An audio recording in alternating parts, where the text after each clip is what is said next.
पहला है, हाल ही में किस देश ने सिलवती पठार के पूर्वी किनारे पर दुनिया का सबसे बड़ा बांध को बनाने की घोषणा किया है? सिलवती पठार के पूर्वी किनारे पर दुनिया का सबसे बड़ा बांध बनाने की घोषणा जो है आपको चीन के द्वारा किया गया, चीन के द्वारा किया गया है। और चीन में ही दुनिया का सबसे बड़ा बांध जो बनाया गया है, दुनिया के सबसे बड़े बांध का नाम है थ्री गॉर्जेज बांध, थ्री गॉर्जेज बांध। और जो थ्री गॉर्जेज बांध है, यह बांध अगर देखा जाए तो यह बांध जो है चीन के हाल ही में किस देश ने सिलवती पठार के पूर्वी किनारे पर दुनिया का सबसे बड़ा बांध को बनाने की घोषणा किया है? सिलवती पठार के पूर्वी किनारे पर दुनिया का सबसे बड़ा बांध बनाने की घोषणा जो है आपको चीन के द्वारा किया गया, चीन के द्वारा किया गया है। और चीन में ही दुनिया का सबसे बड़ा बांध जो बनाया गया है, दुनिया के सबसे बड़े बांध का नाम है थ्री गॉर्जेज बांध, थ्री गॉर्जेज बांध। और जो थ्री गॉर्जेज बांध है, यह बांध अगर देखा जाए तो यह बांध जो है चीन के यांगसी नदी पर है, चीन के यांगसी नदी पर जो है दुनिया का सबसे बड़ा बांध है, चीन में है। आगे बाबू जो भूटान है, म्यांमार है, बांग्लादेश है, ये सब जो है आपको भारत का पड़ोसी राष्ट्र है। भूटान भारत के उत्तर में है, एक पर्वतीय राज्य है। फिर म्यांमार भारत के पूरब में है, भारत के पूरब में है। और जब ब्रिटिश शासन था तो ब्रिटिश शासन के दौरान जो है म्यांमार को भारत में मिला लिया गया था, लेकिन 1935 के भारत शासन अधिनियम में यह प्रावधान किया गया था कि भारत से म्यांमार को अलग कर दिया जाएगा। और फिर आगे चल करके म्यांमार को अलग भी कर दिया गया। वही बांग्लादेश की अगर हम लोग बात करें तो भारत का विभाजन हुआ तो पाकिस्तान बना, और जब पाकिस्तान का विभाजन हुआ बांग्लादेश बना। बांग्लादेश तो सब तरफ से भारत से ही घिरा हुआ है एक प्रकार से, समझ गए। और बांग्लादेश एक ऐसा देश है जो भारत के साथ स्थलीय और जलीय दोनों सीमा बनाती है। बांग्लादेश हो गया, पाकिस्तान हो गया और म्यांमार हो गया। बांग्लादेश, पाकिस्तान, म्यांमार, ये तीन ऐसे देश है जो भारत के साथ स्थलीय और जलीय दोनों प्रकार की सीमा बनाता है। और बांग्लादेश भारत के साथ सबसे लंबी स्थलीय सीमा बनाता है। बांग्लादेश जो है भारत के साथ सबसे लंबी स्थलीय सीमा बनाता है, 4096 किलोमीटर की सीमा बनाता है। हाल ही में राष्ट्रपति द्रौपदी मुर्मू ने 17 बच्चों को प्रधानमंत्री राष्ट्रीय बाल पुरस्कार प्रदान किया। यह किस मंत्रालय के द्वारा दिया जाता है? देखिए ध्यान दीजिएगा बाबू, यह जो आपको राष्ट्रीय बाल पुरस्कार दिया जाता है, प्रधानमंत्री राष्ट्रीय बाल पुरस्कार दिया जाता है, आपको 26 दिसंबर को वीर बाल दिवस मनाया जाता है। वीर बाल दिवस मनाया जाता है 26 दिसंबर को। वीर बाल दिवस 26 दिसंबर को किसके स्मरण में मनाया जाता है या इसका संबंध किससे है? तो बाबू आप इस बात को समझिए, सिख धर्म में 10 गुरु हुए। सिख धर्म के 10वें गुरु हुए थे गुरु गोविंद सिंह। सिख धर्म के 10वें गुरु कौन हुए थे? गुरु गोविंद सिंह। और गुरु गोविंद सिंह के बारे में कहा जाता है कि उनके 4 पुत्र थे। उनके 4 पुत्र थे, फतेह सिंह, जोरावर सिंह, ये सब जो है आपको गुरु गोविंद सिंह के पुत्र थे। गुरु गोविंद सिंह के पिता गुरु तेग बहादुर थे। गुरु तेग बहादुर की हत्या औरंगजेब ने कर दी थी, जिस वजह से औरंगजेब और गुरु गोविंद सिंह के बीच जो संबंध था काफी खराब था संबंध। और गुरु गोविंद सिंह हमेशा मुगलों से लड़ाई लड़ते रहे, और मुगलों से लड़ाई लड़ने के क्रम में ही गुरु गोविंद सिंह के 4 पुत्र शहीद हो गए। गुरु गोविंद सिंह के 4 पुत्र जो शहीद हो गए, उनके स्मरण में ही एक प्रकार से आप कह सकते हैं कि वीर बाल दिवस 26 दिसंबर को मनाया जाता है। और वीर बाल दिवस के अवसर पर ही सामान्य तौर पर इस प्रकार के प्रधानमंत्री राष्ट्रीय बाल पुरस्कार की घोषणा होती है।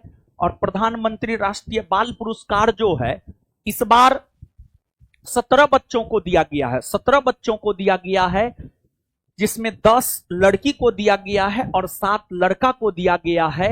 और इसके अंतर्गत जो है बच्चों को प्रोत्साहित करने का काम किया जाता है। देखिए, कोई भी पुरस्कार जो होता है, पुरस्कार लोगों को प्रोत्साहित करता है, लोगों को प्रेरित करता है। पुरस्कार समझ गए, पुरस्कार लोगों को प्रोत्साहित करता है और लोगों को प्रेरित करता है। लेकिन आज के डेट में अगर आप किसी को पुरस्कार भी देते हैं तो सामने वाले को इतना जलन होता है कि सामने वाला जो है आईटी, जीएसटी सब जगह जो है नाम से एप्लीकेशन डाल देता है कि इसका चेक किया जाए कहां से इतना पैसा लाता है। ठीक है, ये सब होता है। मतलब लोग कितना चलनशील हो गया है। ठीक है, तो जो बाबू आपको राष्ट्रीय बाल पुरस्कार है, राष्ट्रीय बाल पुरस्कार जो है इस पुरस्कार के अंतर्गत 1 लाख रुपया दिया जाता है, एक पदक दिया जाता है। ये सब चीज जो है आपको दिया जाता है। और यह पुरस्कार जो है आपको महिला एवं बाल विकास मंत्रालय के द्वारा दिया जाता है। महिला एवं बाल विकास मंत्रालय के द्वारा दिया जाता है। 26 दिसंबर 2024 को किसने सुपोषित ग्राम पंचायत अभियान का शुभारंभ किया है? सुपोषित ग्राम पंचायत अभियान का शुभारंभ हमारे देश के प्रधानमंत्री श्री नरेंद्र मोदी जी ने किया है। यह जो बाबू अभियान है, इस अभियान का उद्देश्य क्या है पता है? केंद्र की मोदी सरकार ने यह लक्ष्य बनाया है कि 2047 ईस्वी तक भारत को विकसित भारत बना देंगे, विकसित राष्ट्र बना देंगे। तो मोदी जी का विजन बहुत बड़ा है और मोदी जी ने इस योजना की शुरुआत इसलिए किया है ताकि इस योजना के तहत ग्रामीण स्तर पर भी भारत को जो है स्वस्थ बनाया जाए। ग्रामीण स्तर पर भी भारत को स्वस्थ बनाया जाए। आज के डेट में शहर में हेल्थ को लेकर के ठीक ठाक इंफ्रास्ट्रक्चर है, लेकिन गांव में हेल्थ को लेकर के इंफ्रास्ट्रक्चर नहीं है। इसका उद्देश्य है 2047 ईस्वी तक भारत को स्वस्थ भारत बना देना है। 2047 ईस्वी तक भारत को स्वस्थ बना देना है, स्वस्थ भारत बना देना है। इस योजना का यही लक्ष्य है। फरवरी 2025 में पहला WAVES world audio visual entertainment summit शिखर सम्मेलन का आयोजन किया जाएगा। इनकी मेजबानी कौन देश करेगा? तो वेब्स सम्मेलन 2025 का आयोजन भारत ने किया है, हो चुका है इसका आयोजन। और इसका आयोजन जो है आपको नई दिल्ली में हुआ है। इसका आयोजन नई दिल्ली में हुआ है और इसका उद्घाटन जो है हमारे प्रधानमंत्री श्री नरेंद्र मोदी जी के द्वारा किया गया था।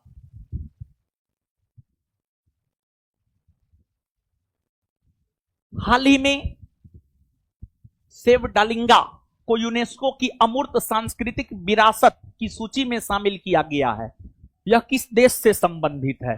देखिए बाबू, सेव डालिंगा ये क्या है जानते हैं? यूरोप महादेश का प्राचीन प्रेम गीत है। ये जो सेव डालिंगा है ये यूरोप महादेश का जो है प्राचीनतम प्रेम गीत है। प्राचीनतम प्रेम गीत है। जैसे एक बात बाबू आप समझिए, भारत का सर्वप्राचीन धर्म ग्रंथ वेद है। वेद 4 है, ऋग्वेद, यजुर्वेद, सामवेद, अथर्ववेद। ऋग्वेद को यूनेस्को ने साहित्य में शामिल किया है, हां या ना? एकदम किया है। उसी प्रकार से यूरोप महादेश में एक देश है बोस्निया। यूरोप महादेश में एक छोटा सा देश है बोस्निया। बोस्निया का ही ये प्राचीनतम प्रेम गीत है जिसको यूनेस्को की अमूर्त सांस्कृतिक विरासत की सूची में शामिल किया गया है। हाल ही में कहां पर? समुद्र में भारत के सबसे लंबे कांच के ब्रिज का उद्घाटन किया गया है। यानी समुद्र में समुद्र में भारत के सबसे लंबे कांच के ब्रिज का उद्घाटन किया गया है तमिलनाडु में, तमिलनाडु में किया गया है। और यह जो समुद्र में भारत का सबसे लंबा कांच ब्रिज है, इसका उद्घाटन तमिलनाडु में हुआ है। और तमिलनाडु में यह bridge Vivekananda rock memorial, Vivekananda rock memorial को यह ब्रिज जो है तिरुवल्लुवर की प्रतिमा से जोड़ता है। तिरुवल्लुवर, यह जो ब्रिज है बाबू तमिलनाडु में, यह विवेकानंद रॉक मेमोरियल को तिरुवल्लुवर की प्रतिमा से जोड़ता है। विवेकानंद रॉक मेमोरियल स्वामी विवेकानंद को समर्पित है। वही स्वामी विवेकानंद जिसने 1897 में रामकृष्ण मिशन की स्थापना की, वही स्वामी विवेकानंद जिसने 1893 के अमेरिका के शिकागो में हो रहे प्रथम विश्व धर्म सम्मेलन को भारत के तरफ से प्रतिनिधित्व किया था। वही विवेकानंद जो उस भाषण के बाद लोकप्रिय हुए और उन्हें तूफानी हिंदू कहा गया, उन्हें तूफानी हिंदू कहा गया। और जहां तक स्वामी विवेकानंद का सवाल है, आप सब लोग स्वामी विवेकानंद के बारे में जानते हैं कि उनका जन्म 12 जनवरी को हुआ है और उनके जन्म दिवस 12 जनवरी को ही राष्ट्रीय युवा दिवस के रूप में मनाया जाता है। ऐसे विश्व युवा दिवस 12 अगस्त को मनाया जाता है। और स्वामी विवेकानंद के बचपन का नाम जो है आपको नरेंद्र नाथ दत्त हुआ करता था। उनके गुरु थे रामकृष्ण परमहंस, रामकृष्ण परमहंस उनके गुरु थे, जिन्हें गदाधर चट्टोपाध्याय के नाम से भी जाना जाता है। और रामकृष्ण परमहंस कोलकाता पश्चिम बंगाल के दक्षिणेश्वर काली मंदिर के पुजारी थे। वे जो है मूर्ति पूजा के समर्थक थे और उन्हीं से प्रभावित होकर स्वामी विवेकानंद भी मूर्ति पूजा के समर्थक हुआ करते थे। लेकिन वहीं अगर भारत के पहले समाज सुधारक राजा राम मोहन राय की बात करें तो वो मूर्ति पूजा के विरोधी हुआ करते थे। और यह विवेकानंद रॉक मेमोरियल इसलिए भी चर्चा में रहा है, 2024 में लोकसभा चुनाव के बाद जब रिजल्ट आने वाला था तो उस दौरान हमारे मोदी जी यहां गए थे योगा करने के लिए, ध्यान करने के लिए। हमारे देश के प्रधानमंत्री श्री मोदी जी गए हुए थे। विवेकानंद हो गया। उसके बाद तिरुवल्लुवर, जानते हैं बाबू तिरुवल्लुवर, तिरुवल्लुवर अपने समय के बहुत बड़े दार्शनिक और विद्वान हुआ करते थे।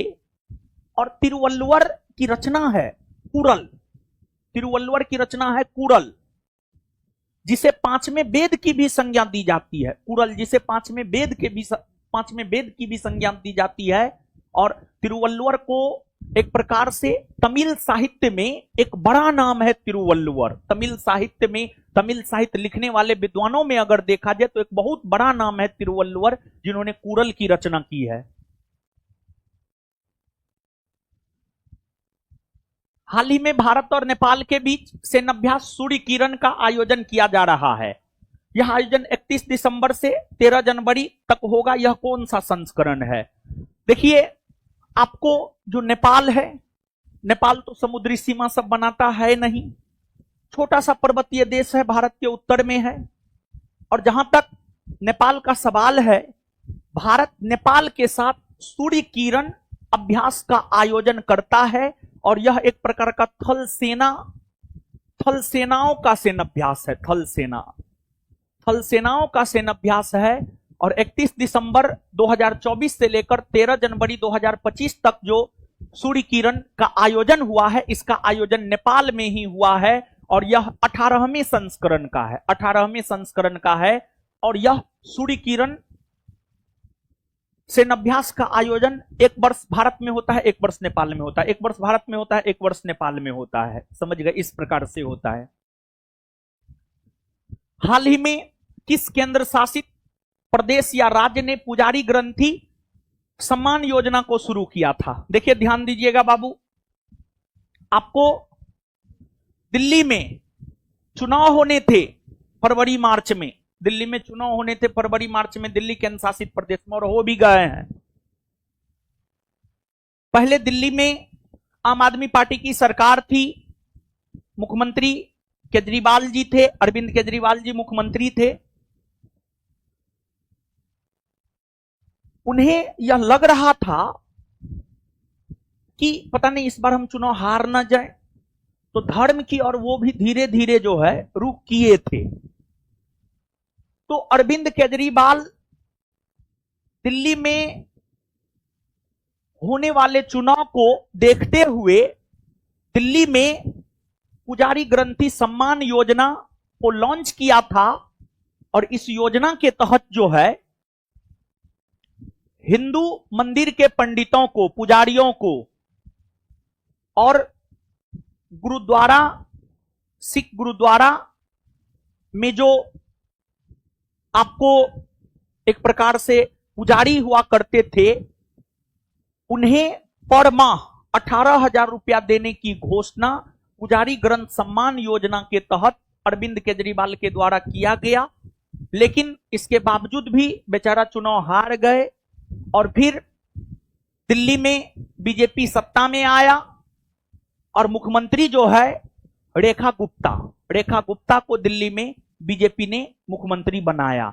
तो यह योजना जो है आपको दिल्ली की है, और दिल्ली की अगर हम बात करें तो यह एक केंद्र शासित प्रदेश है। दिल्ली जो है आपको एक केंद्र शासित प्रदेश है, और दिल्ली भारत की राजधानी नगर भी है। दिल्ली भारत की राजधानी नगर भी है, और दिल्ली भारत की राजधानी बनी है 1 अप्रैल 1912 को, और तब से लेकर आज तक दिल्ली जो है आपको भारत की राजधानी बनी हुई है। और जहां तक दिल्ली का सवाल है, इसकी स्थापना तोमरों ने किया था, और दिल्ली सल्तनत के अंतर्गत आपको सुल्तानों का जो राजधानी नगर रहा है, लंबे समय तक जो है आपको दिल्ली भी रहा है, लंबे समय तक दिल्ली रहा है। हाल ही में आयोजित 78वां संतोष ट्रॉफी किस राज्य ने जीता है? देखिए, एक तो बाबू जो संतोष ट्रॉफी है इसका संबंध फुटबॉल से है। जो संतोष ट्रॉफी है इसका संबंध अगर देखा जाए तो इसका संबंध फुटबॉल से है। संतोष ट्रॉफी का आयोजन 1941 ईस्वी से होता हुआ आया है, और आपको जो 78वां संतोष ट्रॉफी है इसका फाइनल मैच पश्चिम बंगाल और केरल के बीच खेला गया था, जिसमें पश्चिम बंगाल की जीत हुई, केरल की हार हुई। पश्चिम बंगाल विजेता बना, केरल जो है आपको उपविजेता बना। और पश्चिम बंगाल जो है अभी तक 33 बार संतोष ट्रॉफी जीत चुका है। पश्चिम बंगाल जो है अभी तक 33 बार संतोष ट्रॉफी जीत चुका है। हाल ही में भारत सरकार के किस मंत्रालय ने वर्ष 2025 को सुधारों का वर्ष घोषित किया है? रक्षा मंत्रालय। भारत सरकार के रक्षा मंत्रालय ने 2025 को सुधारों का वर्ष घोषित किया है, क्योंकि रक्षा के क्षेत्र में जो है पहले की तुलना में भारत अत्यधिक वस्तुओं का उत्पादन करने लगा है, और रक्षा के क्षेत्र में भारत धीरे धीरे बहुत आगे बढ़ रहा है। हाल ही में 10वें अजंता एलोरा अंतर्राष्ट्रीय फिल्म महोत्सव का आयोजन किया गया। इसमें किन्हें पद्म पानी लाइफ टाइम अचीवमेंट पुरस्कार 2025 दिया जाएगा? एक तो 10वें अजंता एलोरा अंतर्राष्ट्रीय फिल्म महोत्सव का आयोजन जो है आपको मुंबई में हुआ है, और इस फिल्म महोत्सव के अंतर्गत जो है पद्म पानी लाइफ टाइम अचीवमेंट पुरस्कार सई परांजपे को दिया गया है। ये फिल्म मेकर है, एक प्रकार से कहिए फिल्म मेकर है।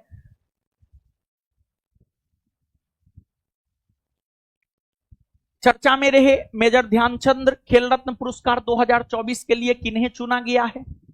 देखिए, जो मेजर ध्यानचंद खेल रत्न पुरस्कार 2024 है, एक तो भारत में एक मंत्रालय है युवा मामले एवं खेल मंत्रालय।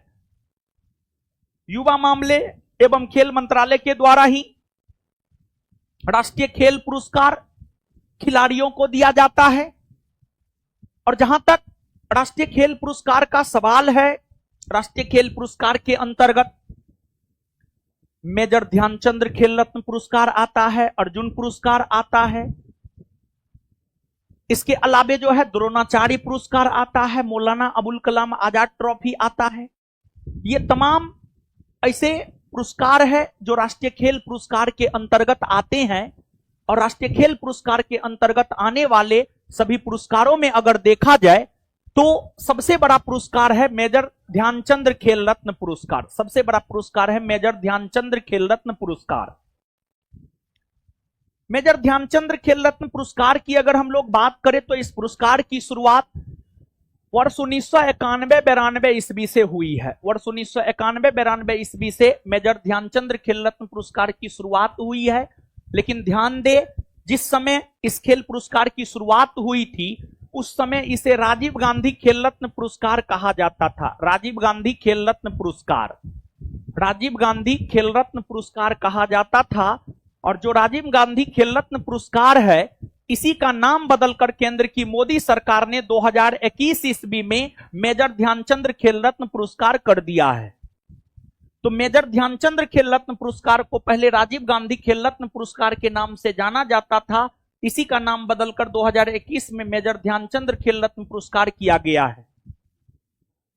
यह पुरस्कार 1991-92 में शुरू हुआ। सर्वप्रथम यह पुरस्कार अगर देखा जाए तो विश्वनाथन आनंद को दिया गया था, जो कि शतरंज के बहुत बड़े खिलाड़ी हुआ करते थे अपने समय के। 2024 का यह पुरस्कार 4 खिलाड़ी डी गुकेश के बाद आपको मनु भाकर, प्रवीण कुमार, हरमनप्रीत सिंह, ये 4 खिलाड़ी को जो है यह पुरस्कार दिया गया है। और इन 4 खिलाड़ियों को यह पुरस्कार जो है पेरिस ओलंपिक और पेरिस पैरा ओलंपिक 2024 में पेरिस में ओलंपिक खेल का आयोजन हुआ और 2024 में पेरिस में ही पैरा ओलंपिक का आयोजन हुआ।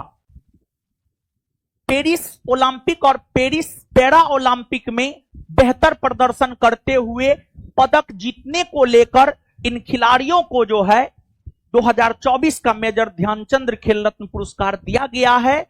तो इसमें जो आपको मनु भाकर है, हरमनप्रीत सिंह है और प्रवीण कुमार है, इन तीनों को पेरिस, ये दोनों पेरिस ओलंपिक और ये पेरिस पैरा ओलंपिक में बेहतर प्रदर्शन करने के लिए यह पुरस्कार पाया है। लेकिन वही डी गुकेश की अगर हम बात करें तो इनका संबंध शतरंज से है और सबसे कम उम्र में विश्व शतरंज चैंपियनशिप जीतने का रिकॉर्ड इन्होंने बनाया है और उसी उपलक्ष्य में डी गुकेश को जो है यह पुरस्कार दिया गया है।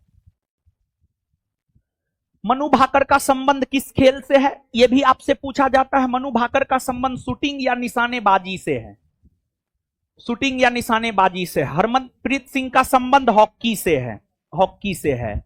डी गुकेश का संबंध अगर देखा जाए तो शतरंज से है। और प्रवीण कुमार पैरा ओलंपिक है, हाँ पैरा एथलीट है आप कह सकते हैं, हाई जंप, हाँ ऊंची कूद पैरा एथलीट है आप कह सकते हैं, पैरा एथलीट है। हाल ही में किस देश ने दुनिया का सबसे तेज ट्रेन का प्रोटोटाइप या ट्रायल जारी किया है? चीन ने। और चीन ने दुनिया का सबसे तेज ट्रेन का जो ट्रायल जारी किया है उसका नाम है CR450 और इस ट्रेन की जो गति होंगी वह 450 किलोमीटर प्रति घंटा। इस ट्रेन की जो गति होंगी वह 450 किलोमीटर प्रति घंटा होंगी। हाल ही में किस कंपनी ने पुनः 2024 में लगातार दूसरे वर्ष ग्रेट प्लेस टू वर्क का प्रमाणन प्राप्त किया है? मतलब काम सब भी जो कंपनी और में होता है अच्छे से काम हो, कंपनी दिन दुनी रात चौगुनी बढ़े, कंपनी में काम करने वाले एम्प्लॉय काम करने को लेकर प्रेरित रहे, इसको लेकर के जो है छोटे छोटे स्तर पर प्रयास किए जाते हैं। तो उसी में जो है ग्रेट प्लेस टू वर्क, मतलब कौन कंपनी सबसे बेहतर काम कर रहा है। तो 2024 से पहले भी लगातार 2 वर्षों से जो है ग्रेट प्लेस टू वर्क का प्रमाणन सेल को दिया गया है। सेल एक महारत्न कंपनी है और SAIL steel authority of India limited और इसकी स्थापना 1954 ईस्वी में हुई है और यह एक महारत्न कंपनी है और वर्तमान में भारत में महारत्न कंपनी की संख्या 14 है। हाल ही में किस राज्य ने अपने हरित सकल घरेलू उत्पाद में वन पारिस्थितिकी तंत्र को जोड़ने वाला भारत का पहला यूटी या राज्य बना है? देखिए, वन फॉरेस्ट, जानते हैं वन फॉरेस्ट, जैसे मानव शरीर में जो काम फेफड़ा का है वही काम जो है बाबू पर्यावरण में वन का है। वन के प्रति लोगों में जागरूकता फैलाने को लेकर, वन के प्रति लोगों में जागरूकता फैलाने को लेकर छत्तीसगढ़ ने अपने हरित सकल घरेलू उत्पाद में वन पारिस्थितिकी तंत्र को जोड़ने का काम किया है छत्तीसगढ़। हाल ही में भारत की पहली तटीय जलचर पक्षी गणना कहां शुरू की गई है? भारत की पहली तटीय जलचर पक्षी गणना गुजरात के जामनगर में शुरू की गई है। गुजरात के जामनगर में शुरू की गई है। गुजरात के जामनगर में शुरू की गई है। और एक बात बाबू आप जानिए, गुजरात समुद्री सीमा बनाता है। गुजरात समुद्री सीमा बनाता है। तो जो आपको जलचर पक्षी है, जलचर पक्षी जल में निवास करता है। और भारत के गुजरात राज्य में ही भारत का पहला जलचर पक्षी अभयारण्य भी बना है।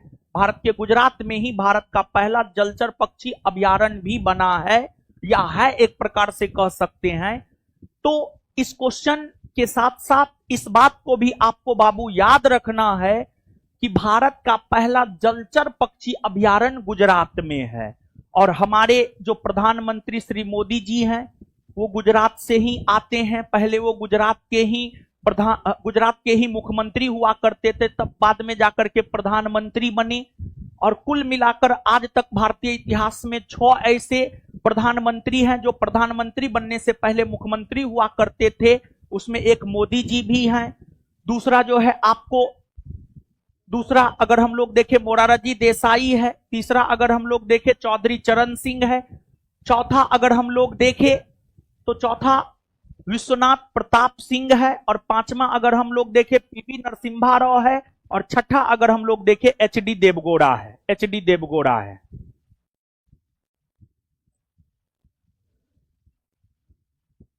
हाल ही में चीन में एक नए वायरस का प्रकोप देखा गया है। इसके कुछ मरीज जनवरी 2025 के शुरुआत में भारत में भी देखे गए थे। यह कौन सा वायरस था? यह था HMPV।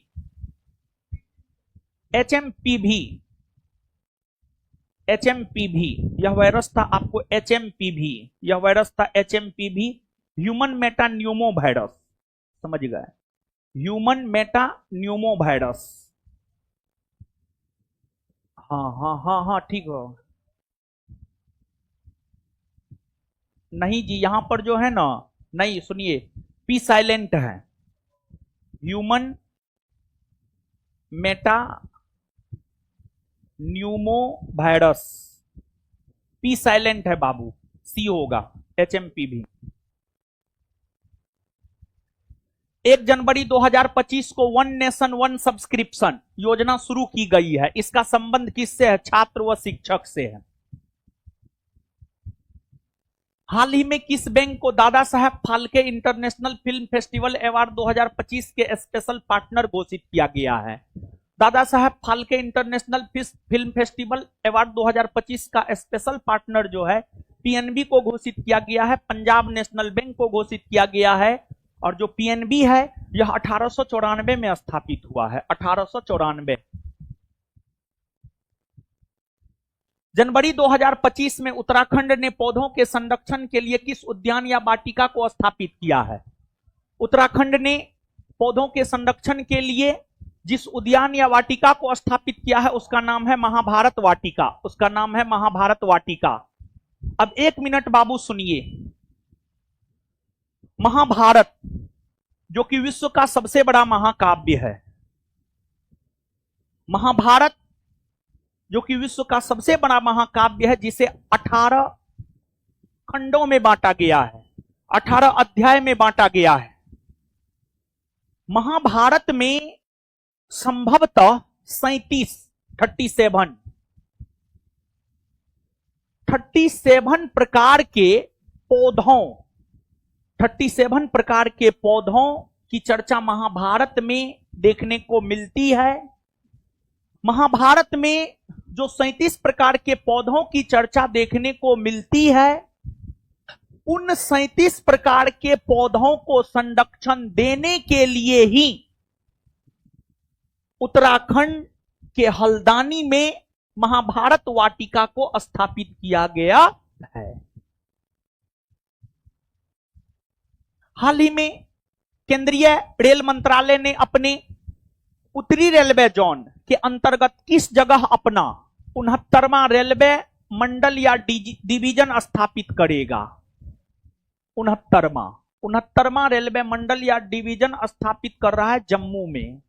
कहां कर रहा है? जम्मू में कर रहा है। अगर आप देखेंगे भारत को कितना रेलवे जोन में बांटा गया है, तो भारत को जो है टोटल 18 रेलवे जोन में बांटा गया है। कितना रेलवे जोन में बांटा गया? 18 रेलवे जोन में भारत को बांटा गया है। और भारत को जो 18 रेलवे जोन में बांटा गया है, 18 रेलवे जोन का मुख्यालय अलग अलग जगह है। यहां पर एगो भारत का मानचित्र लगाइए तो, और रेलवे जोन से जो है आप देखिए, बिहार दरोगा हो, बिहार पुलिस हो, या फिर अन्य कोई भी एग्जाम हो, अन्य कोई भी वनडे एग्जाम हो, उसमें जो है रेलवे जोन से संबंधित प्रश्न आपसे पूछा जाता है।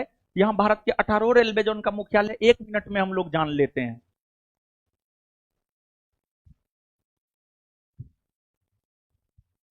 चलो हटो। देखिए, जो शहर भारत के उत्तर में है वहां उत्तरी रेलवे जोन, जो शहर भारत के दक्षिण में है वहां दक्षिणी रेलवे जोन, जो शहर भारत के पूरब में है वहां पूर्वी रेलवे जोन, जो शहर भारत के पश्चिम में है वहां पश्चिमी रेलवे जोन। जिस दिशा में जो प्रमुख शहर है रेलवे के दृष्टिकोण से महत्वपूर्ण है, वहां पर उस रेलवे जोन का मुख्यालय है। जैसे भारत के उत्तर में दिल्ली है, उत्तरी रेलवे का मुख्यालय दिल्ली में, दक्षिणी रेलवे का मुख्यालय चेन्नई में, पूर्वी रेलवे का मुख्यालय कोलकाता में। कोलकाता एक ऐसा शहर है जहां पर 3 रेलवे जोन का मुख्यालय है। पूर्वी रेलवे जोन के साथ साथ जो है दक्षिणी पूर्वी रेलवे जोन और मेट्रो रेल, ये तीनों रेलवे जोन का मुख्यालय कोलकाता में है। फिर पश्चिमी रेलवे का मुख्यालय मुंबई चर्च गेट में है, और मध्य रेलवे का भी मुख्यालय महाराष्ट्र के भीतर ही है, मुंबई सीएसटी में है। इसके अलावे उत्तरी मध्य रेलवे का मुख्यालय इलाहाबाद में है, जिसे आज प्रयागराज कहते हैं। फिर दक्षिणी मध्य रेलवे का मुख्यालय सिकंदराबाद में है। फिर पूर्वी मध्य रेलवे का मुख्यालय हाजीपुर में है। फिर पश्चिमी मध्य रेलवे का मुख्यालय जबलपुर में है। इसके अलावे उत्तरी पश्चिमी रेलवे का मुख्यालय राजस्थान के जयपुर में है। उत्तरी पूर्वी रेलवे का मुख्यालय गोरखपुर में है। फिर दक्षिणी पूर्वी रेलवे कोलकाता में है। दक्षिणी पश्चिमी रेलवे का मुख्यालय कर्नाटक के हुबली में है। इसके अलावे सीमांत रेलवे का मुख्यालय मालेगांव में है। फिर पूर्वी तटवर्ती रेलवे का मुख्यालय भुवनेश्वर में है। दक्षिणी तटवर्ती रेलवे का मुख्यालय विशाखापत्तनम में है। इन रेलवे जोनों के अलावा एक ही रेलवे जोन बच रहा है, दक्षिणी पूर्वी मध्य रेलवे। दक्षिणी पूर्वी मध्य रेलवे की अगर हम बात करें तो दक्षिणी पूर्वी मध्य रेलवे का मुख्यालय बिलासपुर में है। तो ये भारत के 18 रेलवे जोन है। भारत वर्तमान में 18 रेलवे जोन और 69 डिवीजन में बटा हुआ है। 18 रेलवे जोन और 69 डिवीजन में बटा हुआ है, और 69वां डिवीजन जो है आपको जम्मू में स्थापित हुआ है। मानचित्र ना। जनवरी 2025 में ASSOCHAM, associate chambers of commerce and industries of India के नए महानिदेशक किन्हें नियुक्त किया गया है? मनीष सिंघल को नया महानिदेशक एसोचैम का नियुक्त किया गया है। और जो एसोचैम है इसकी स्थापना वर्ष 1920 ईस्वी में हुई है। यह उद्योग जगत से जुड़ा हुआ संगठन है। उद्योग जगत से जुड़ा हुआ संगठन है यह। जनवरी 2025 की एक वैश्विक रिपोर्ट के अनुसार भारत विश्व में वस्त्र और परिधान के निर्यात में विश्व के किस स्थान पर है? भारत विश्व में वस्त्र और परिधान के निर्यात में जो है छठा स्थान पे है। प्रथम स्थान पर अगर देखा जाए तो प्रथम स्थान पर चीन है, प्रथम स्थान पर चीन है, भारत का स्थान छठा है। और भारत सबसे ज्यादा वस्त्र निर्यात अमेरिका को करता है और यूरोपियन यूनियन को करता है। अमेरिका और यूरोपियन यूनियन को भारत सबसे ज्यादा वस्त्र का निर्यात करता है। हाल ही में जारी एयर विजुअल डेटा के अनुसार वैश्विक प्रदूषण रैंकिंग में शीर्ष स्थान पर कौन सा शहर रहा है? शीर्ष स्थान पर रहा है वियतनाम का शहर हनोई। वियतनाम का राजधानी नगर कहां है? हनोई ही है। वियतनाम का राजधानी नगर हनोई रहा है। यानी सबसे ज्यादा प्रदूषित पूरे विश्व में अगर कोई शहर है तो वो हनोई है। अपना दिल्ली भी पीछे ना है। दिसंबर 2025 में किस देश ने 250 वर्षों के बाद वाइल्ड ईगल को आधिकारिक तौर पर राष्ट्रीय पक्षी घोषित किया है? वाइल्ड ईगल को राष्ट्रीय पक्षी घोषित किया है अमेरिका। अमेरिका। और ये जो वाइल्ड ईगल नामक पक्षी है, पहले अमेरिका में शांति और स्वतंत्रता का प्रतीक माना जाता था। जैसे भारत में आप देखिए कबूतर पक्षी, कबूतर पक्षी जो है शांति का प्रतीक माना जाता है, शांति का प्रतीक माना जाता है, समझ गए? तो उसी प्रकार से जो है पहले वाइल्ड ईगल पक्षी जो है अमेरिका में शांति और स्वतंत्रता का प्रतीक माना जाता था, लेकिन अब जो है अमेरिका ने वाइल्ड ईगल को आधिकारिक तौर पर राष्ट्रीय पक्षी घोषित कर दिया है। जिस प्रकार वाइल्ड ईगल अमेरिका का राष्ट्रीय पक्षी है, वैसे भारत का राष्ट्रीय पक्षी कौन है? मोर है, जिसका वैज्ञानिक नाम है पाबो क्रिस्टेटस। इसके बाद आगे चर्चा में रहे आइसाके वल्लुएके किस देश के नए प्रधानमंत्री बने हैं? टोंगा। टोंगा के नए प्रधानमंत्री बने। टोंगा जो देश है ना बाबू, कहां है पता है? टोंगा देश जो है ना प्रशांत महासागर में है। और आपको जो फिजी द्वीप सब है ना, फिजी द्वीप है, न्यूजीलैंड है, फिजी द्वीप और न्यूजीलैंड के बीच में ही टोंगा एक छोटा सा द्वीपीय देश है, समझ गए? टोंगा। हाल ही में भारत के 13वें प्रधानमंत्री डॉक्टर मनमोहन सिंह का निधन हो गया। उन्हें पद्म विभूषण से कब सम्मानित किया गया था? देखिए मनमोहन सिंह का जहां तक सवाल है, मनमोहन सिंह भारत के प्रथम सिख प्रधानमंत्री बने हैं। वहीं भारत के प्रथम सिख राष्ट्रपति की अगर बात की जाए तो ज्ञानी जैल सिंह। ज्ञानी जैल सिंह भारत के प्रथम सिख राष्ट्रपति और प्रथम सिख प्रधानमंत्री जो है आपको डॉक्टर मनमोहन सिंह। जहां तक मनमोहन सिंह का सवाल है, 1991 ईस्वी से लेकर 2019 ईस्वी तक, 1991 ईस्वी से लेकर 2019 ईस्वी तक वे असम राज्य से राज्यसभा के सदस्य रहे हैं। असम राज्य से राज्यसभा के सदस्य रहे हैं। और 2019 से लेकर 2024 ईस्वी तक वे राजस्थान राज्य से राज्यसभा के सदस्य रहे हैं। तो असम और राजस्थान दोनों राज्य से ये राज्यसभा के सदस्य रहे हैं। ये लोकसभा के सदस्य कभी नहीं बने हैं। ये लोकसभा के सदस्य कभी भी नहीं बने हैं। 1991 से 1996 के दौरान जब देश के प्रधानमंत्री पीवी नरसिम्हा राव हुआ करते थे, तो पीवी नरसिम्हा राव के समय जो है ये वित्त मंत्री हुआ करते थे। और 1991 ईस्वी में जो नई आर्थिक नीति आई थी, जिस नई आर्थिक नीति में भारत ने निजीकरण, वैश्वीकरण, उदारीकरण की नीति को अपनाया था, वैश्वीकरण, निजीकरण, उदारीकरण की नीति को अपनाया था, उसमें आपको इनका बहुत बड़ा योगदान रहा है। किनका? मनमोहन सिंह का योगदान रहा है। मनमोहन सिंह का योगदान रहा है। और आगे चलकर ये देश के प्रधानमंत्री भी रहे हैं। ये 2 दफा देश के प्रधानमंत्री रहे हैं। ये 2004 से लेकर 2009 तक प्रधानमंत्री पद पर रहे हैं और पुनः 2009 से लेकर के 2014 तक प्रधानमंत्री पद पर रहे हैं। और ये राज्यसभा के सदस्य होते हुए प्रधानमंत्री के पद पर रहे हैं। यानी यह जरूरी नहीं है कि प्रधानमंत्री बनने के लिए लोकसभा का ही सदस्य हो। प्रधानमंत्री बनना है तो राज्यसभा का भी आप सदस्य हो सकते हैं, राज्यसभा का भी आप सदस्य हो सकते हैं। तो प्रधानमंत्री बनने के लिए दोनों में से किसी भी एक सदन का सदस्य होना जरूरी होता है। और कुछ ऐसे प्रधानमंत्री हैं जो राज्यसभा का सदस्य होते हुए प्रधानमंत्री बने हैं। जैसे इंदिरा गांधी भी जब प्रधानमंत्री पहली बार बनी थी तो राज्यसभा की सदस्य थी। मनमोहन सिंह तो राज्यसभा के सदस्य थे ही। इसके अलावे एचडी देवगौड़ा, समझ गए।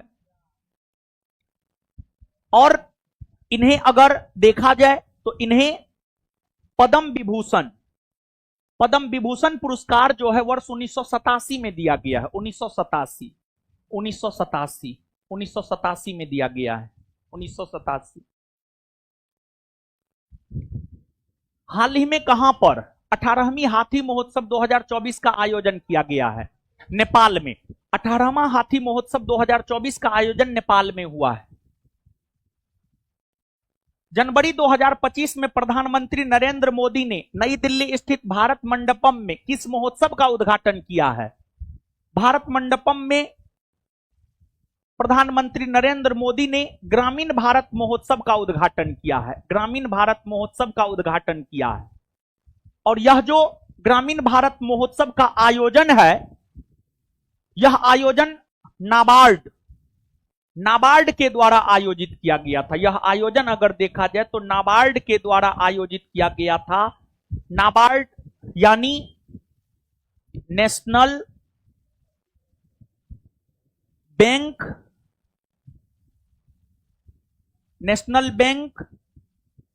फॉर एग्रीकल्चर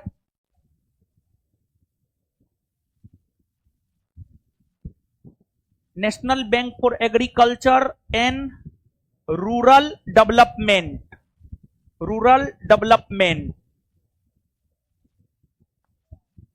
इस बैंक की स्थापना 12 जुलाई 1982 को छठी पंचवर्षीय योजना के दौरान हुआ है। छठी पंचवर्षीय योजना के दौरान हुआ है। और यही नाबार्ड जो है ग्रामीण भारत महोत्सव का आयोजन किया है, जिसका उद्घाटन प्रधानमंत्री नरेंद्र मोदी जो है दिल्ली में किए थे। और ग्रामीण भारत महोत्सव का उद्देश्य है भारत के ग्रामीण क्षेत्रों का भी विकास किया जाना।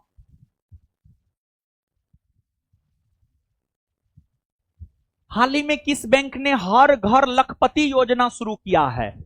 हर घर लखपति योजना एसबीआई के द्वारा शुरू किया गया है। SBI, state bank of India. State bank of India जो कि भारत का सबसे बड़ा व्यावसायिक बैंक माना जाता है, जो आपको 1955 ईस्वी में स्थापित हुआ है। इसका मुख्यालय मुंबई में है। इसका मुख्यालय मुंबई में है।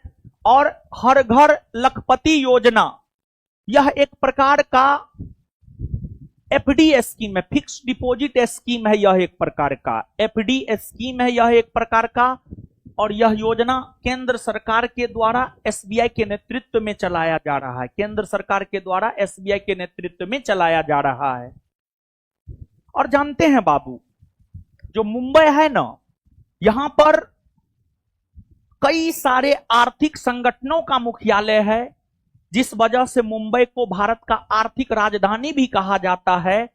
और इतना ही नहीं, बल्कि मुंबई को जो है सूती वस्त्र की राजधानी भी कही जाती है। सूती वस्त्र उत्पादन में भी मुंबई अग्रणी है। हाल ही में घरेलू उड़ानों में फ्लाइट के अंदर वाईफाई इंटरनेट की सुविधा शुरू करने वाला भारत का पहला एयरलाइन बना है एयर इंडिया।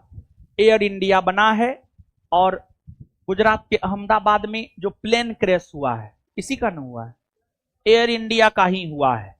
और जो एयर इंडिया है, इसकी स्थापना 1932 में हुई है। और इसका राष्ट्रीयकरण जो है आपको 1953 ईस्वी में हुआ है।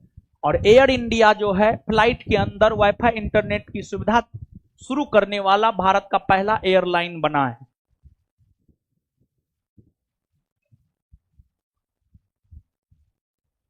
हाल ही में अरुणाचल प्रदेश की पहली महिला आईपीएस अधिकारी कौन बनी है? अरुणाचल प्रदेश की पहली महिला आईपीएस अधिकारी बनी है तेंजिंग यांग की। हाल ही में किस राज्य या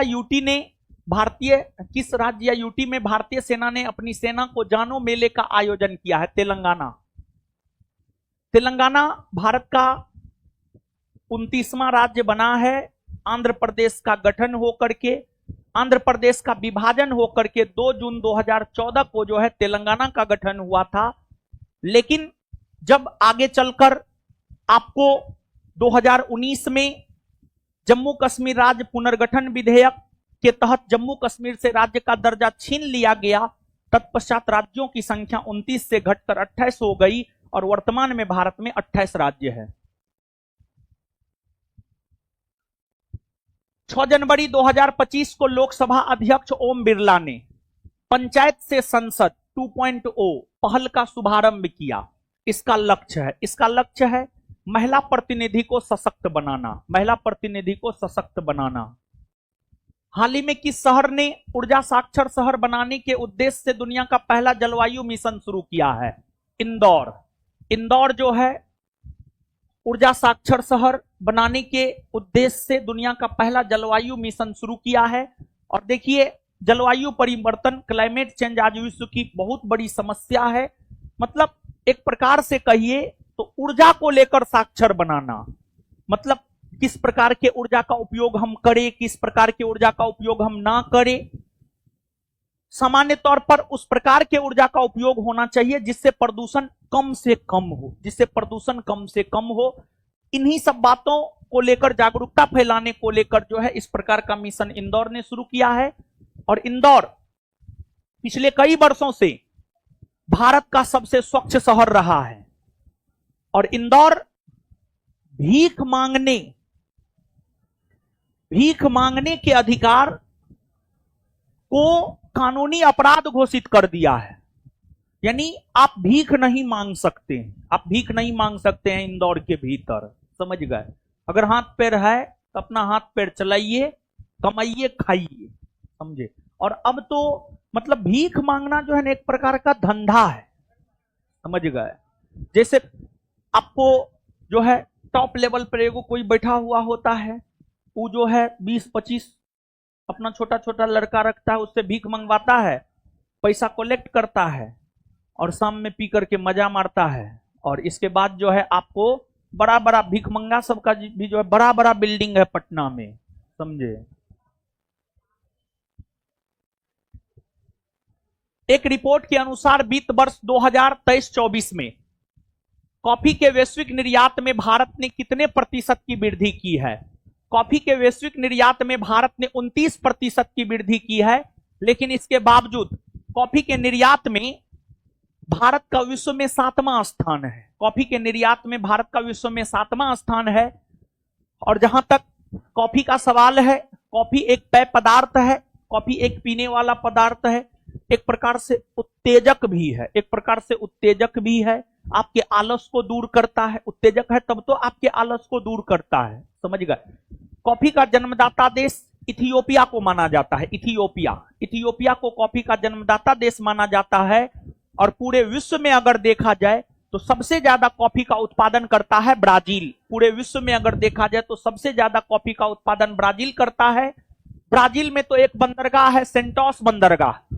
सेंटोस बंदरगाह को कॉफी बंदरगाह कहा जाता है, सेंटोस बंदरगाह को कॉफी बंदरगाह कहा जाता है, समझ गए। फिर यमन में एक बंदरगाह है मोका, वहां से मोका नामक कॉफी निर्यात होता है, मोका नामक कॉफी निर्यात होता है।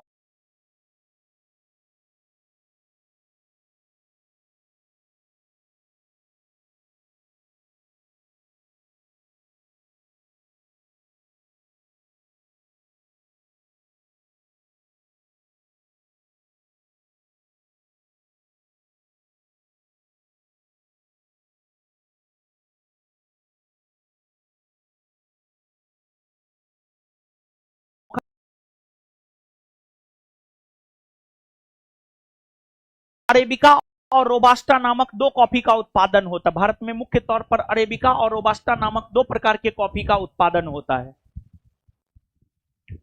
तो कॉफी के निर्यात में पहला स्थान ब्राजील का है, यह बात आप जरूर याद रखिएगा। और ब्राजील के सेंटोस बंदरगाह को अगर देखा जाए तो ब्राजील के सेंटोस बंदरगाह को कॉफी बंदरगाह भी कहा जाता है। आगे, हाल ही में किस राज्य ने अपने बनासकांठा जिले को विभाजित करके एक नया जिला व थराद बनाया है? गुजरात राज्य ने अपने बनासकांठा जिले को विभाजित करके एक नया जिला वाप थराड बनाया है, और वाब थराड जो है गुजरात का 34वां जिला बना है। गुजरात का 34वां जिला बना है। पहले गुजरात में 33 जिला हुआ करता था, लेकिन अब गुजरात में 34 जिला हो गया है। और बिहार की अगर हम लोग बात करें तो बिहार में 38 जिला है, और सबसे ज्यादा जिला वाला राज्य अगर देखा जाए तो सबसे ज्यादा जिला वाला राज्य है उत्तर प्रदेश। उत्तर प्रदेश में 75 जिला है, 75 जिला है। लेकिन जब महाकुंभ का आयोजन हुआ था तो महाकुंभ को जो है 76वें जिला का दर्जा दिया गया था, 76वें जिला का दर्जा दिया गया था। खैर अब तो महाकुंभ खत्म हो गया है। जहां तक गुजरात का सवाल है, देखिए बाबू, आपको भारत में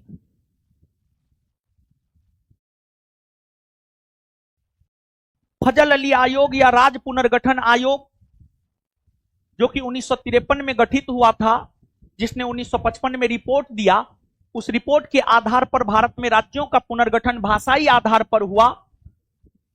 और आपको मूल संविधान में जो 14 भाषा को राजभाषा का दर्जा दिया गया था, उन 14 भाषाओं के आधार पर ही राज्यों का जब पुनर्गठन भाषाई आधार पर किया गया 1956 में 7वां संविधान संशोधन के तहत, तो 7वां संविधान संशोधन 1956 के तहत भारत में 14 राज्य बनाए गए। और जब भारत में 14 राज्य हुआ करते थे तो महाराष्ट्र और गुजरात एक ही राज्य हुआ करता था। महाराष्ट्र और गुजरात एक ही राज्य हुआ करता था, जिसको हम लोग बंबई प्रांत कहते थे,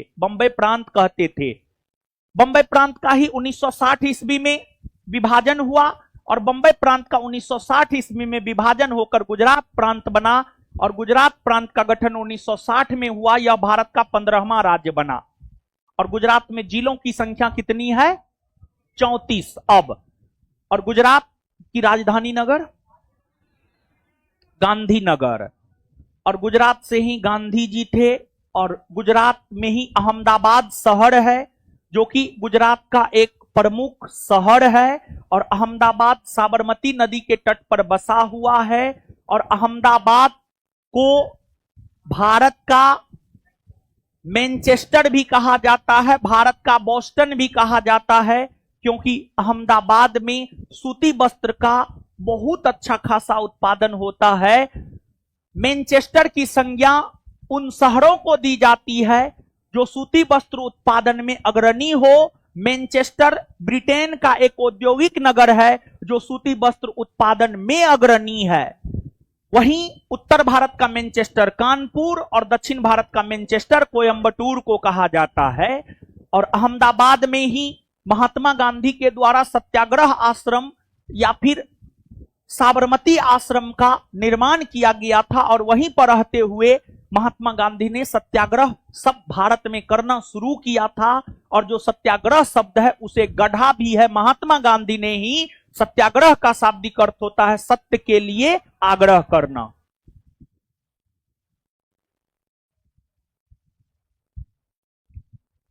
एक नवीन रिपोर्ट के अनुसार भारत में ग्रीन हाउस गैस का उत्सर्जन वर्ष 2020 में 2019 की तुलना में कितना प्रतिशत घटा है? 7.93%। 7.93% जो है आपको घटा है। 7.93% जो है आपको घटा है।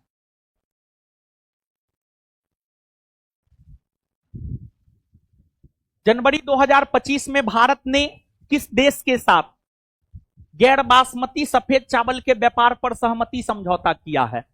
गैर बासमती सफेद चावल के व्यापार पर सहमति समझौता भारत ने इंडोनेशिया के साथ किया है। भारत ने इंडोनेशिया के साथ किया है। और जानते हैं बाबू, अभी चावल का सबसे बड़ा निर्यातक भारत है। निर्यातक बोल रहे हैं, अभी चावल का सबसे बड़ा निर्यातक भारत है पूरे विश्व में। और भारत में जो नया आंकड़ा है, नया आंकड़ा यह कहता है कि भारत में सबसे ज्यादा चावल का उत्पादन तेलंगाना करता है। तेलंगाना राज्य करता है। पहले पश्चिम बंगाल हुआ करता था, अब तेलंगाना हो गया है। और भारत में दो राज्य, एगो पश्चिम बंगाल, एगो तमिलनाडु, ये दो ऐसा राज्य है जहां पर सालों भर चावल की खेती होती है, जहां पर सालों भर चावल की खेती होती है। हाल ही में जारी पुस्तक स्टम्प्ड किस भारतीय क्रिकेटर की ऑटोबायोग्राफी है? यह जो पुस्तक है स्टम्प्ड, यह आपको सैयद किरमानी की ऑटोबायोग्राफी है।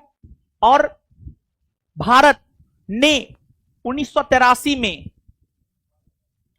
जो पहला क्रिकेट विश्व कप जीता था, उसके टीम में सैयद किरमानी शामिल थे। उस टीम में सैयद किरमानी शामिल थे और भारत ने जो है 2 बार क्रिकेट विश्व कप जीता है।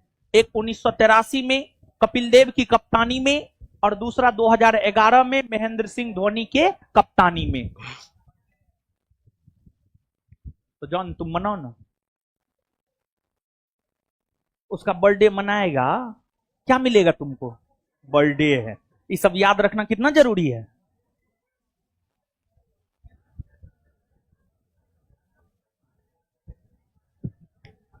जनवरी 2025 में भोपाल गैस त्रासदी के 40 साल बाद यूनियन कार्बाइड के जहरीले कचरा का निपटान किया जा रहा है। यह दुर्घटना किस वर्ष हुई थी? देखिए बाबू, ध्यान दीजिएगा, भारत में कई प्रकार के आपदा देखने को मिलते हैं। ऐसे आपदा की अगर बात करेंगे तो आपदा 2 प्रकार का होता है, प्राकृतिक आपदा और मानव जनित आपदा। बाढ़ का आना, सुखाड़ का उत्पन्न होना, भूस्खलन होना,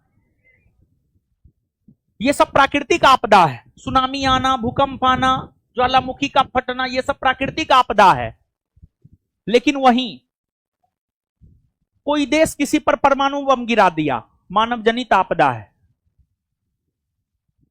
किसी फैक्ट्री में किसी स्टाफ के लापरवाही की वजह से कोई गैस रिसाव हुआ, आग लग गया, वो मानव जनित आपदा है। तो मानव जनित आपदा में एक नाभिकीय आपदा है, एक रासायनिक आपदा है।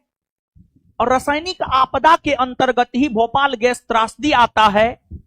भोपाल में एक यूनियन कार्बाइड नामक फैक्ट्री थी, उसमें 3-4 दिसंबर 1984 को मिथाइल आइसोसाइनाइड गैस का रिसाव हुआ। MIC, methyl isocyanide, MIC gas का रिसाव हुआ, जिस वजह से हजारों लोग प्रभावित हुए और उसका प्रभाव अभी भी देखने को मिलता है। तो यह जो घटना है, यह घटना 1984 में हुई है और यह एक प्रकार की रासायनिक आपदा है। यह एक प्रकार की रासायनिक आपदा है। जैसे अब परमाणविक या नाभिकीय आपदा की अगर आप बात करेंगे तो द्वितीय विश्व युद्ध के दौरान अमेरिका ने 6 अगस्त 1945 को जापान के हिरोशिमा और 9 अगस्त 1945 को जापान के नागासाकी पर जो बम गिराया है, लिटिल बॉय और फेटमैन नामक बम, ये नाभिकीय या परमाणविक आपदा है। ये नाभिकीय या परमाणविक आपदा है। और पहला परमाणु बम 6 अगस्त 1945 को जापान में गिराया गया है। यह बिहार एसआई का पूछा हुआ क्वेश्चन है, विश्व में सर्वप्रथम परमाणविक घटना कब घटित हुई है? क्वेश्चन को घुमा दिया है थोड़ा सा, इसका उत्तर हो जाएगा 6 अगस्त 1945। और जब अमेरिका ने जापान पर परमाणु बम गिराया तो उससे जापान बर्बाद हो गया, एक प्रकार से कहिए तो।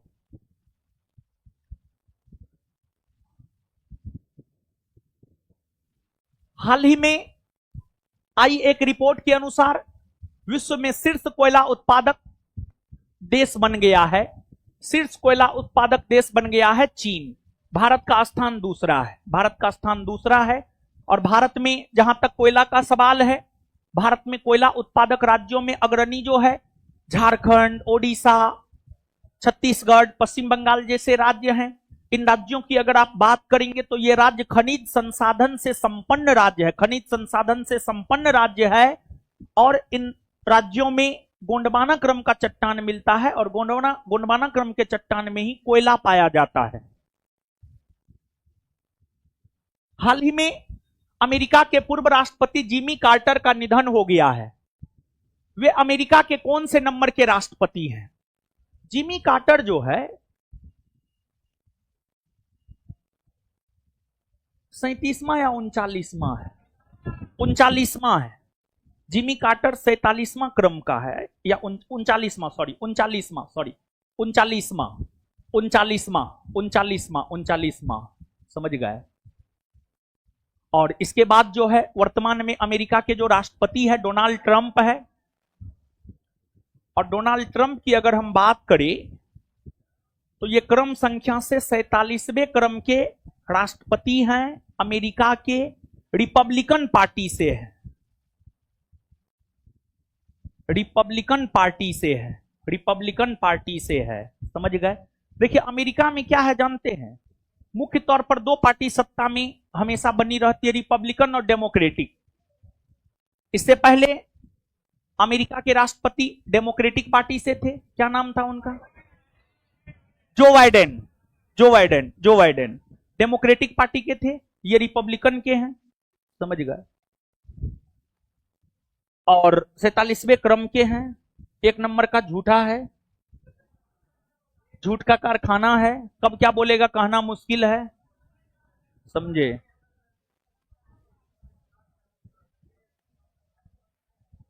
और अमेरिका के प्रथम राष्ट्रपति जॉर्ज वाशिंगटन, जॉर्ज वाशिंगटन। हाल ही में बहुचर्चित पुस्तक Jammu and Kashmir and Ladakh through the ages को किसने लॉन्च किया है? अमित शाह ने। जनवरी 2025 में किस तारीख को विश्व ब्रेल दिवस मनाया गया? विश्व ब्रेल दिवस 4 जनवरी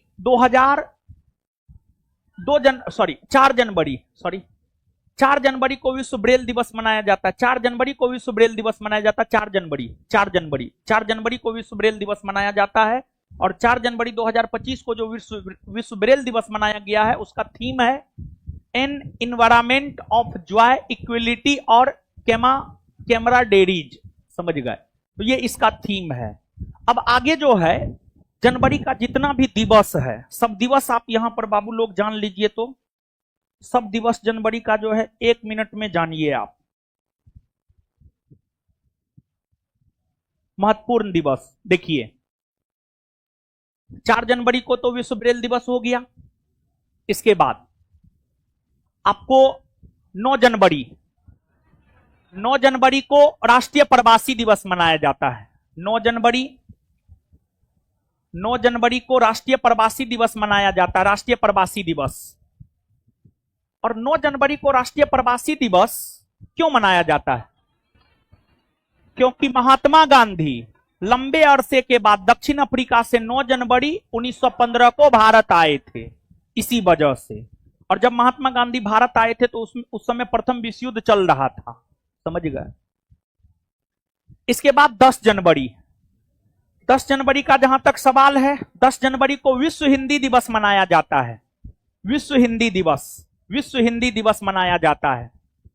और 10 जनवरी को विश्व हिंदी दिवस इसलिए मनाया जाता है क्योंकि 10 जनवरी को 1975 ईस्वी में पहला विश्व हिंदी सम्मेलन आयोजित किया गया था। और जो विश्व हिंदी सम्मेलन आयोजित होता है और हिंदी राष्ट्रभाषा नहीं है, राष्ट्रभाषा मतलब देश की भाषा, राष्ट्रभाषा नहीं है, बल्कि हिंदी राजभाषा है। और राजभाषा का मतलब होता है कामकाज की भाषा, कामकाज की भाषा। किसी भी राजभाषा में काम किया जा सकता है। और भारतीय संविधान का जो अनुच्छेद 343 है, 343 यह कहता है कि 12 जनवरी को राष्ट्रीय युवा दिवस, 12 जनवरी को राष्ट्रीय युवा दिवस, राष्ट्रीय युवा दिवस 12 जनवरी को राष्ट्रीय युवा दिवस के रूप में मनाया जाता है। फिर 15 जनवरी की अगर हम बात करें तो 15 जनवरी को थल सेना दिवस के रूप में मनाया जाता है। थल सेना दिवस के रूप में मनाया जाता है। फिर इसके बाद पराक्रम दिवस, राष्ट्रीय पराक्रम दिवस के रूप में मनाया जाता है। और राष्ट्रीय पराक्रम दिवस के रूप में 23 जनवरी को मनाया जाता है। यह सुभाष चंद्र बोस का जन्म दिवस है। 23 जनवरी 1897 को ओडिशा के कटक में सुभाष चंद्र बोस का जन्म हुआ था। 23 जनवरी को राष्ट्रीय पराक्रम दिवस के रूप में मनाया जाता है। इसके बाद 25 मतदाता दिवस, राष्ट्रीय मतदाता दिवस के रूप में मनाया जाता है। और 25 जनवरी को राष्ट्रीय मतदाता दिवस के रूप में इसलिए मनाया जाता है, इलेक्शन कमीशन ऑफ इंडिया, चुनाव आयोग, election commission of India, ECI, election commission of India का गठन हुआ था। और राज्य स्तरीय दल का दर्जा देना, यह सब जो है आपको चुनाव आयोग का काम होता है। चुनाव आयोग मतदान करवाता है, इसी वजह से उनके स्थापना दिवस 25 जनवरी को राष्ट्रीय मतदाता दिवस के रूप में जो है आपको मनाया जाता है। और जब 1950 में चुनाव आयोग का गठन हुआ था तो उस समय चुनाव आयोग एक सदस्यीय आयोग हुआ करता था और भारत के चुनाव आयोग के प्रथम मुख्य चुनाव आयुक्त बने हैं सुकुमार सेन। जबकि आगे चलकर 1993 ईस्वी से यह 3 सदस्यीय आयोग बन गया है, जिसमें एक मुख्य चुनाव आयुक्त तथा 2 अन्य चुनाव आयुक्त होते हैं। वर्तमान में चुनाव आयोग 3 सदस्यीय आयोग है, जिसमें एक मुख्य चुनाव आयुक्त और 2 अन्य चुनाव आयुक्त है। जो एक मुख्य चुनाव आयुक्त है उसका नाम है ज्ञानेश कुमार। वर्तमान में भारत के मुख्य चुनाव आयुक्त है ज्ञानेश कुमार, जो कि क्रम संख्या से 26वें मुख्य चुनाव आयुक्त है, जो कि क्रम संख्या से 26वें मुख्य चुनाव आयुक्त हैं। उनके अलावे जो 2 अन्य चुनाव आयुक्त हैं, एक हैं विवेक जोशी और दूसरे हैं सुखबीर सिंह संधू। एक है विवेक जोशी और दूसरे हैं सुखबीर सिंह संधू। इसके बाद 26 जनवरी, जहां तक 26 जनवरी का सवाल है, 26 जनवरी को गणतंत्र दिवस के रूप में मनाया जाता है, क्योंकि इस दिन भारत का संविधान 1950 ईस्वी में लागू हुआ था। इसके अलावे अगर देखा जाए 26 जनवरी के बाद 29 जनवरी बीटिंग रिट्रीट दिवस, 26 जनवरी के बाद जो है 26 जनवरी लिख ही देते हैं, 26 जनवरी गणतंत्र दिवस और इसके बाद 29 जनवरी। 29 जनवरी की अगर हम बात करें तो 29 जनवरी को जो है बीटिंग रिट्रीट दिवस, बीटिंग रिट्रीट दिवस, और जो है इसका संबंध गणतंत्र दिवस समारोह से है। गणतंत्र दिवस समारोह का जो समापन होता है, समझ गए, वही बीटिंग रिट्रीट दिवस है। बिहार दरोगा एक्साइज 126 पोस्ट प्रीलिम्स का पूछा हुआ क्वेश्चन है। बीटिंग रिट्रीट दिवस कब मनाया जाता है? 29 जनवरी को। फिर 30 जनवरी, 30 जनवरी की अगर हम लोग बात करें, 30 जनवरी को शहीद दिवस के रूप में मनाया जाता है। 30 जनवरी को शहीद दिवस के रूप में मनाया जाता है और 30 जनवरी को शहीद दिवस के रूप में इसलिए मनाया जाता है क्योंकि महात्मा गांधी की हत्या नाथूराम गॉडसे ने 30 जनवरी 1948 को कर दिया था। 30 जनवरी 1948 को कर दिया था और आजाद भारत में फांसी पाने वाला प्रथम व्यक्ति नाथूराम गॉडसे ही बना। और जब गांधी जी की हत्या हुई थी तो उस पर जवाहरलाल नेहरू ने कहा था हमारे जीवन से प्रकाश चला गया है, और गांधी जी को लेकर अल्बर्ट आइंस्टीन ने कहा है आने वाला पीढ़ी यह विश्वास नहीं करेगा कि इस प्रकार के हाड़ और मांस का व्यक्ति भी जो है इस पृथ्वी पर पैदा हुआ था। मतलब गांधी जी का व्यक्तित्व तो इस प्रकार का था। तो सब दिवस तो आप लोग बाबू जान लिए, लेकिन आपको एक दिवस छूट गया है, राष्ट्रीय बालिका दिवस। राष्ट्रीय बालिका दिवस है 24 जनवरी। 24 जनवरी, 24 जनवरी। इसमें जो है ना बाबू 2-3 दिवस का हम थीम बता देते हैं, और ये 2-3 दिवस का थीम आपके लिए जरूरी है, क्योंकि जब दिवस से प्रश्न आता फलना दिवस का थीम क्या है, तो ये क्वेश्चन में जो है लुइस ब्रेल दिवस का थीम तो है, ये है एगो। आप लोग इसमें जो है 2-3 गो दिवस का थीम आप लोग याद रख लीजिएगा। एगो राष्ट्रीय प्रवासी दिवस 2025 का थीम क्या है, इसको आप याद रख लीजिएगा। राष्ट्रीय प्रवासी दिवस 2025 का थीम है, इसका थीम अगर देखा जाए तो विकसित भारत की संकल्पना, विकसित भारत की संकल्पना में प्रवासी भारतीयों का योगदान, में प्रवासी भारतीयों का योगदान।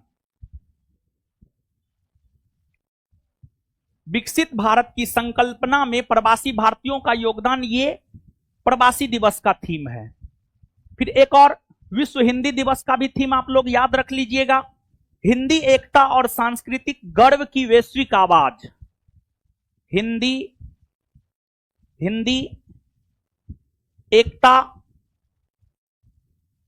और सांस्कृतिक सांस्कृतिक गर्व की वैश्विक आवाज, वैश्विक आवाज, ये हिंदी दिवस का थीम है। इसके अलावे जो है राष्ट्रीय मतदाता दिवस का थीम सबसे ज्यादा जरूरी है। और बाबू हम आपको बता दें यहां पर कि राष्ट्रीय मतदाता दिवस 25 जनवरी को मनाया गया है। संभवतः अगर हमको सच सच याद है तो आपका बिहार एसआई एग्जाम इसके बारे में 2 बार पूछा है, राष्ट्रीय मतदाता दिवस कब मनाया गया है, यानी 25 जनवरी। 25 जनवरी बड़ी महत्वपूर्ण है, इसको आप जरूर याद रखिएगा। और आगे बिहार में चुनाव भी होने हैं, तो इस दृष्टिकोण से भी अगर देखा जाए तो महत्वपूर्ण है। तो जो 25 जनवरी को हम लोग राष्ट्रीय मतदाता दिवस मनाते हैं, इसका जो थीम है nothing like voting, nothing like, nothing like voting, nothing like voting, I vote for sure, I vote for sure, ये जो है आपको थीम रहा है, समझ गए। तो कम से कम ये जो 3 दिवस है इसका थीम जो है आप लोग जरूर याद रखने का प्रयास कीजिएगा। तो अब आइए एक बार ये सब दिवस जो है हम लोग क्या कर लेते हैं याद। क्या करेंगे? याद करेंगे ना, सही में।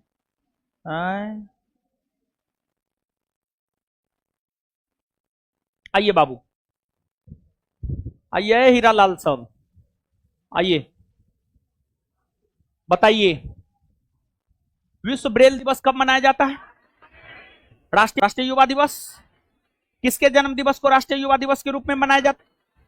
स्वामी विवेकानंद। थल सेना दिवस, थल सेना दिवस, राष्ट्रीय पराक्रम दिवस, राष्ट्रीय पराक्रम दिवस। किसके जन्म दिवस को, किसके जन्म दिवस को राष्ट्रीय पराक्रम दिवस के रूप में मनाया जाता है? सुभाष चंद्र। दिल्ली चलो का नारा कौन दिया? सुभाष चंद्र बोस। तुम मुझे खून दो मैं तुम्हें आजादी दूंगा। सुभाष चंद्र बोस। जय हिंद।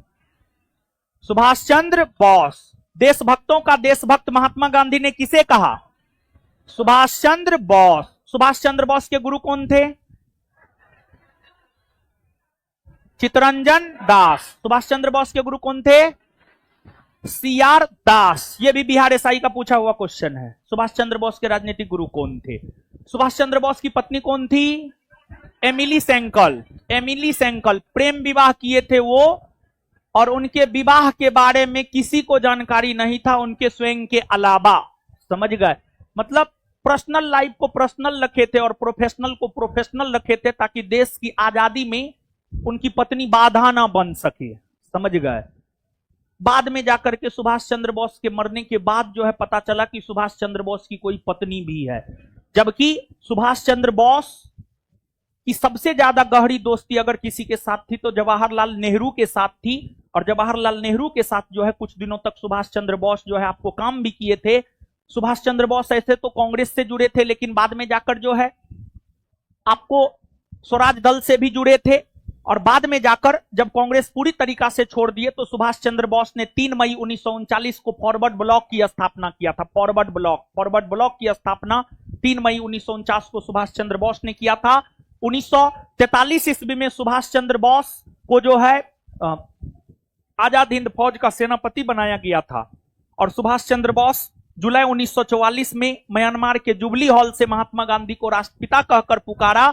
और उस संबोधन में सुभाष चंद्र बोस ने यह कहा था कि राष्ट्रपिता, आजादी की अंतिम लड़ाई शुरू हो चुकी है और हम चाहते हैं कि इस लड़ाई में आप मेरा साथ दें, आप हमें आशीर्वाद दें, आप हमें आशीर्वाद दें।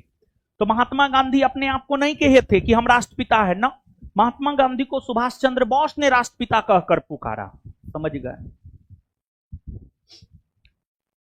राष्ट्रीय मतदाता दिवस कब मनाया जाता है? राष्ट्रीय मतदाता दिवस इलेक्शन चुनाव आयुक्त कौन है? ज्ञानेश कुमार। कौन है? क्या क्रम के हैं? 26 में। आगे कब से चल रहा है? तो वो ठीक ना करेगा, हमको क्या बोल रहा है? ठीक करो।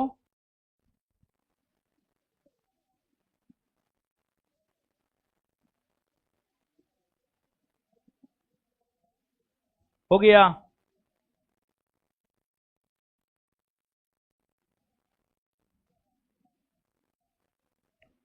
चलिए, एगो बात यहां पर जान लीजिए बाबू, एगो बात यहां पर जानिए,